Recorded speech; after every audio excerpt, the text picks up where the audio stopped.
Alright, cool. It's Darryl Webster here. We're just having a good chat here with David Alexander from the Sway team. Yep. And I'm going to be taking David through some of the ways that I've used Sway to try and share my Ignite experience. I've been using Sway, I've been using OneNote, OneDrive of course, and a few other products as well. Yeah. So yeah, it's good to talk with you, David, and also the talk that we had earlier, you know, not something I can share with the audience, but some really cool things coming up with Sway. They're just such a dynamic team, being able to respond to the things that we want to see within Sway and the features and the way that we want to use it.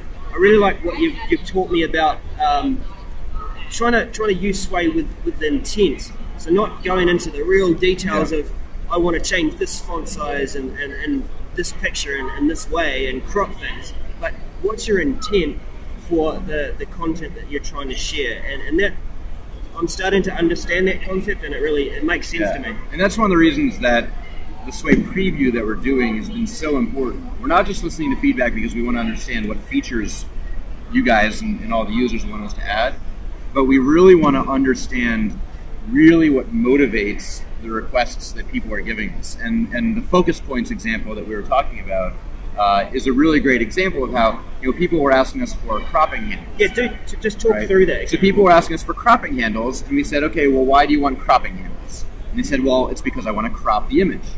And we said, okay, well, why do you want to crop the image? Well, it's because some guy was photobombing my family picture. Okay, so you actually don't want cropping handles, you just don't want the picture to focus on the guy who's not a part of your family picture. Well, yeah. Okay, so if we gave you a feature that let you specify that these people in my family are the important aspect of the picture, would that work? Yeah, I guess so. Well, that's exactly why you wanted the cropping handles. Yeah. So that's a great example where we then took that understanding of what really drove the user's desire to have cropping handles and addressed the intent behind the request, and then addressed that intention with a very Sway feature with the focus points. Because what focus points lets you then do is, as a user, you tell Sway not to crop it to have these exact pixel dimensions, but instead to say, this is what's important in my picture. Make sure that as you do the adaptive design and continue to update the layout to make my Sway look great, no matter what form factor it's on. Yeah, so that's the key. That's the key point. That's what's important in my picture is still going to be maintained. And actually, because it will focus on what's important and not the pixel specifications for the cropping, we can still adapt the actual cropping of that image, but still respect your intent, so the picture ends up looking better across devices than it would have been had you just done the crop handles. Yeah. So that's a great example where listening to really what the motivations are behind the user feedback is actually letting us get very, very powerful feature additions through that feedback than just saying, hey, here's the feature request, we did it. Right. Is there anything that you can share that you are kind of coming? You might have addressed some of this in your presentations here, so I will put some links through to the videos on Channel 9 for the Sway presentations that David's given. What were they? There was the interactive storytelling one. There was another one just about Sway, so that was called... yeah, so the Sway one was just reimagining how your ideas come to life. The basic pitch for Sway. 75 minutes, just deep dive on Sway, learn all about it, see a bunch of, see an end-to-end demo. We actually did a little collaborative Sway creation during the actual session there. How'd that work out? It was pretty good. The Wi-Fi quality was a little bit spotty, so but we got a few people in there. We got a few pieces of content added. And then we had some time to go deeper and look into some of the more advanced features, talk about some of the intelligence capabilities and how Sway is really being smart as it helps you. So it's not only doing the design, but it's also looking at your content, helping you make some decisions, suggesting some additional searches for content you might want to include. And then the really kind of smart things it's doing when it's kind of cracking open other content. A great example is importing documents into Sway to then use that content along with the other rich multimedia that you're adding to create something very visually dynamic with Sway. No, I like that because you might already have a starting point, bringing that content in, and then prettying it up, adding some pictures, some intent, and that. Are you guys the OneNote experts? I mean, I know you're the Sway expert, but are you I'm not. No, I mean I am, but I'm not on the booth. No, sorry. They're supposed to be on the other side of this booth right here. Thank you. Yep. Just edit that out. Yes, hello. Yeah. So this is a conference. Yeah, real-time demo, folks, or real-time video. Yeah. But yeah. So yeah, I like that you've got a starting point. You can bring a document in, and then you can start adding some multimedia content, prettying it up. Yep. I'm liking that it's going in a direction where you'll be able to bring in some live content. So while I can bring in a tweet and I can see it as it's statically there, and I can see that it's been retweeted and shared and favorited or whatever, that Sway is still going in the direction where this is going to be not just a living document, but a container for other living documents. Exactly, because Sway is making the call to each of the services where your content is located. It can maintain sort of a visually and from a data perspective an always up-to-date representation of all the content that's in your Sway. So if you're connected to a back-ended service that is always up-to-date, then the content we pull in for Sway to visualize your ideas along with all that other content will always be up-to-date. So it's a great example, or a great example that I like to give is, for a business putting together its annual report. Traditionally you have the annual report, or maybe the quarterly report, or the monthly report. Well, with Sway, couldn't you just have the report? Yep. And it's always the up-to-date state of the business. How the financials are doing, how the product performance is doing, how you're trending in social media. So it's always an up-to-date almost dashboard. Dashboard, yeah. Sway becomes a dashboard. Yep. So one of the great use cases, of course, there are tons of other ones. Yeah. And some people do actually want the more point-in-time view, but of course that's the beauty of Sway, is it can be so many things for so many of you. Yeah. Oh, great. Well, yeah, thanks for meeting me briefly, David. Yeah. It's been really cool spending some time with you and talking through some of the other things that are coming up. Just keep an eye on Sway. There's a lot that's happening with it. I just want to encourage you to try it out. Sway.com, log in with your Microsoft account, and if you are using Office 365, as you've heard announced at this conference, you'll be able to log in and start to surface some of the content in your Office 365 tenants. Yep. I'm really looking forward to seeing how that's going to work. Seeing that you be able to surface, in an education sense, as schools using Office 365, yep.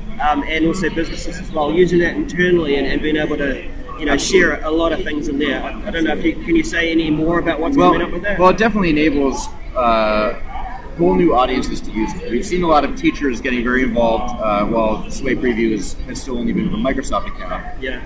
But it's been very hard for lots of students to get involved, because we know, especially in the K through 12 space, not a lot of students bring their own accounts. And so typically the way that students get accounts through school is they're actually provided via Office 365 and education for the students, and they can use it in that context, right?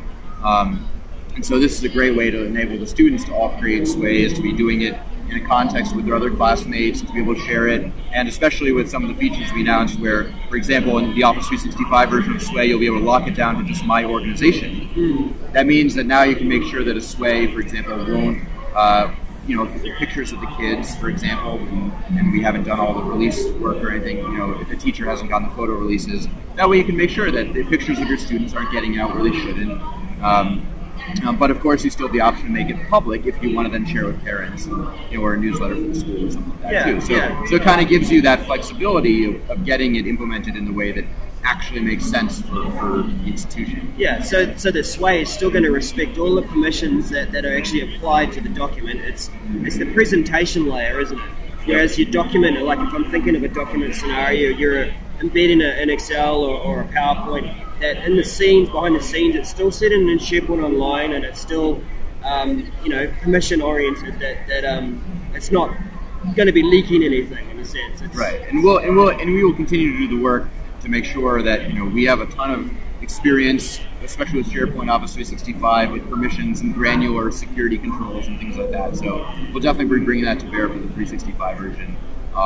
Also giving admins more control. We have a lot of experience listening to what admins want to be able to control the experience and make sure it's tailored just right for their organization. So we have a few of the controls that we announced on Monday.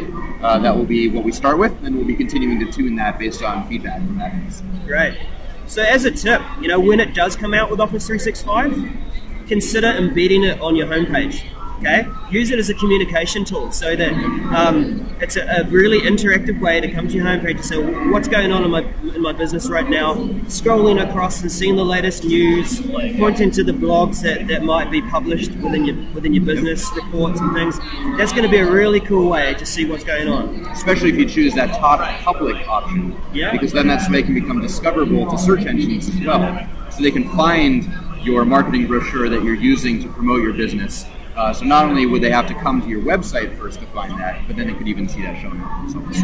Exactly. Oh, so along with it, that sharing in public thing, so my early experiences of Sway, you open it up and it's just a unique and obscure kind of link. That the content began to be indexed as soon as I started to embed it into a blog post. So the blog post was what introduced it to Google or to Bing, and then it became indexable from there. So can you say a little bit more about how the public side works? How does a Sway become indexed and discoverable on the net? Yeah, I mean it's basically it's about the security setting for the content. Basically, we can specify whether or not that set of content within that Sway, like the HTML actually, is something that can be looked inside at or not. Right. And that way, that basically tells search engines either, yep, come on in, take a look, index us, or nope, stay away. And we of course want to make sure that gets respected, so we test that and make sure it works. So if you set it to public, then it is discoverable, and it just relies on the search engine going to Sway and finding that. But if you really want to make it be associated with your content and you want to seed it into those search engines, embed it in a blog post and introduce that to Google, Bing, etc. And you have a better chance. Great way to SEO optimize your business. Yeah. Okay, well, thanks again, David. Right. It's really cool meeting you. Thanks so much, Yep. And we've been enjoying Ignite. Keep your eye on Sway. Go ahead. Make my Sway. And OneNote.